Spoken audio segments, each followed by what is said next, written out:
പൊളിച്ച് പൊളിച്ച് പൊളിച്ച് പൊളിച്ച് അൽഹംദുലില്ലാ. മലപ്പുറത്ത് അപകടകരമായ രീതിയിൽ കാറിൽ യാത്ര ചെയ്ത് യുവാക്കളുടെ അഭ്യാസ പ്രകടനം. റോഡിൽ 2 വാഹനങ്ങളിലാണ് യുവാക്കൾ അഭ്യാസ പ്രകടനം നടത്തിയത്. മലപ്പുറം പരപ്പനങ്ങാടി കോഴിക്കോട് റൂട്ടിൽ ആനങ്ങാടി ഭാഗത്ത് വെച്ചാണ് സംഭവം. അപകടകരമായ യാത്രക്കെതിരെ പരപ്പനങ്ങാടി സ്വദേശി പരാതി നൽകിയിട്ടുണ്ട്. പുന്നാര മക്കളെ, എൻ്റെ കൽബുകളെ, ചങ്കുകളെ, പ്രിയപ്പെട്ട മക്കളെ, നിങ്ങളുടെ പ്രായത്തിൻ്റെ ചാബല്യം കൊണ്ട് സംഭവിച്ചുകൊണ്ട് തെറ്റാണിത്. കമൻറ്റ് ബോക്സിലൊക്കെ ഒരുപാട് പേര് നിങ്ങൾ തെറ്റ് പറഞ്ഞിട്ടുണ്ടാവും. ഇതൊക്കെ അങ്ങ് പോവും. ഈ വീഡിയോയുടെ കമൻറ്റും ഈ വീഡിയോ ഒക്കെ ആളുകൾ മറന്നിട്ടുണ്ടാവും. പക്ഷെ നിങ്ങൾ മനസ്സിലാക്കേണ്ട അത്യന്തികമായ ഒരു കാര്യമുണ്ട് മക്കളെ.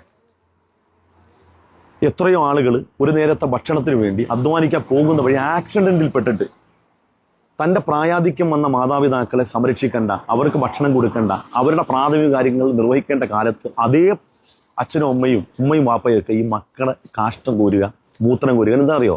അപകടം പറ്റിയിട്ട് കാലിൽ കമ്പി, കയ്യിൽ കമ്പി, നടുവിന് ബെൽറ്റ്, ബാത്റൂമിൽ സ്വന്തമായി നടന്നൊന്ന് ബാത്റൂമിൽ പോകാൻ പോലും കഴിയാത്ത ആളുകളുണ്ട്.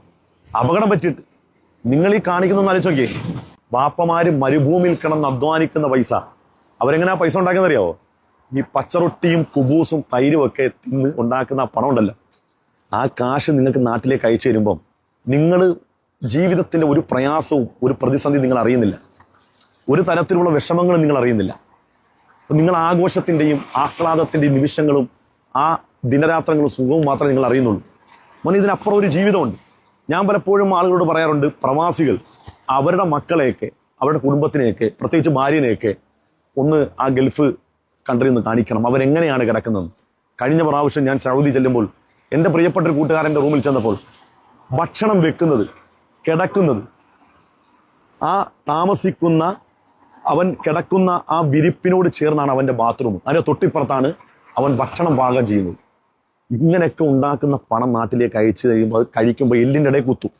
എല്ലിൻ്റെ ഇടയിൽ കുട്ടുമ്പോൾ ഒരു ഹെഡ്സെറ്റ് ഒക്കെ വെച്ചിട്ട് ധൂമ്പജാലേ എന്നൊക്കെ നമുക്ക് തോന്നും. അതിങ്ങനെ വെച്ചുകൊണ്ട് സ്കൂൾ വിടുന്ന സമയത്തും നാട്ടുകാരെ കാണിക്കാൻ വേണ്ടിയൊക്കെ നമ്മൾ 100-120 ഓടിക്കുമ്പം ഈ സാമാനം വഴി കമ്പി കയറിയുള്ള സുഖം ഭയങ്കരമാണ്. അത് അറിയാൻ വയ്യാത്തോട് ചോദിച്ചാൽ മതി. ഒറ്റ കിടപ്പ് 6 മാസമൊക്കെ ഇങ്ങനെ കാലിൽ കമ്പിയും വെച്ചുകൊണ്ട് ഇങ്ങനെ കിടക്കുന്ന നടുവിന് കമ്പി കയറ്റിയ ആളുകളോടൊക്കെ ഒന്ന് പോയി കണ്ടാൽ മതി. കണ്ടാൽ നമ്മുടെ സകല സൂക്കേടും മാറും. പിന്നെ ഒരിക്കലും ഇതൊന്നും കാണിക്കാൻ നിൽക്കത്തില്ല.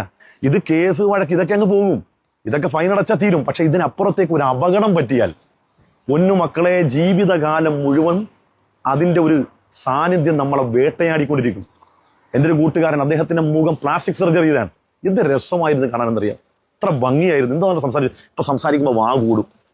ഇവിടം വെച്ചൊരു വല്ലാത്തവന്റെ മുഖം കണ്ടാൽ നമുക്ക് എന്തോ ഒരു പ്രയാസം തോന്നിപ്പോവും. ഇത് രസമുള്ള ചെറുപ്പക്കാരനായിരുന്നു. അതുകൊണ്ട് മക്കളെ, ഈ പഴമക്കാർ പറയുന്ന പോലെ താൻ പാതി തമ്പുരാൻ പാതി എന്ന് പറഞ്ഞ് നടക്കുക. ഞാൻ നേരത്തെ പറഞ്ഞല്ലോ, കമ്പി ഇടിച്ച് കയറ്റി കഴിഞ്ഞാൽ ഉണ്ടല്ലോ, പിന്നെ നടക്കുമ്പോൾ ഇങ്ങനെ 8-10 എന്നൊക്കെ ആയിപ്പോ. അപ്പൊ ആളുകൾ അപ്പൊ പറയുന്ന മറുപടി, നീ നിന്റെ കുടുംബത്തിന് വേണ്ടി അധ്വാനിക്കാൻ പോയിട്ട് പറ്റിയ അപകടമാണെങ്കിൽ അവർ പറയും പാവല്ലേ, കഷ്ടമല്ലേ. മറ്റേതാണെങ്കിൽ അവൻ പിറപ്പ് കാണിച്ചിട്ടാണ്, അവന്റെ അഹങ്കാരത്തിന്റെ ആണെന്ന് പറയും. ആളുകൾ ആക്ഷേപിച്ചുകൊണ്ടിരിക്കും. ഒരു പെണ്ണ് പോലെ നിലവ് കിട്ടത്തില്ല. അതുകൊണ്ട് ഇതൊക്കെ നിർത്തിയിട്ട് മോനെ, എല്ലാവരും ജീവിക്കുന്ന പോലെ ഞങ്ങൾക്കൊന്നും ഇത് കാണിക്കാൻ ആഗ്രഹമില്ല. കണ്ണടി വെച്ചിരിക്കുന്നില്ലേ, കോട്ടൊക്കെ ഇരിക്കുന്നില്ലേ, ഇതൊക്കെ കാണിക്കാൻ ആഗ്രഹമില്ലാത്തതുകൊണ്ടല്ല, ഒരു കാര്യമില്ല, ഒരു ഗുണവുമില്ല. ഏറ്റവും രസകരമായ ജീവിതം എന്ന് പറഞ്ഞാൽ അച്ചടക്കത്തോടു കൂടി നല്ല ഭക്ഷണം, നല്ല താമസം, നല്ല ജോലി, അച്ചടക്കത്തോടു കൂടിയുള്ള ജീവിതം, മനുഷ്യരോട് മാന്യമായി ബിഹേവ്, ആർക്കും ശല്യമില്ലാതെ, ആർക്കും ഉപദ്രവമില്ലാതെ, നിയമവ്യവസ്ഥയ്ക്ക് അനുസൃതമായി അതിനനുസരിച്ചൊക്കെ ജീവിക്കുമ്പോൾ നിർഭയത്വം ഉണ്ടാകും, സന്തോഷം ഉണ്ടാകും. അവിടെ എൻ്റെ മക്കൾ ചെയ്യൂലേ? ചെയ്തില്ലെങ്കിൽ കമ്പി കയറുന്നതിനെ കുറിച്ച് നിങ്ങൾ ആലോചിച്ചാൽ മതി. ഇൻഷാ അല്ലാഹ്.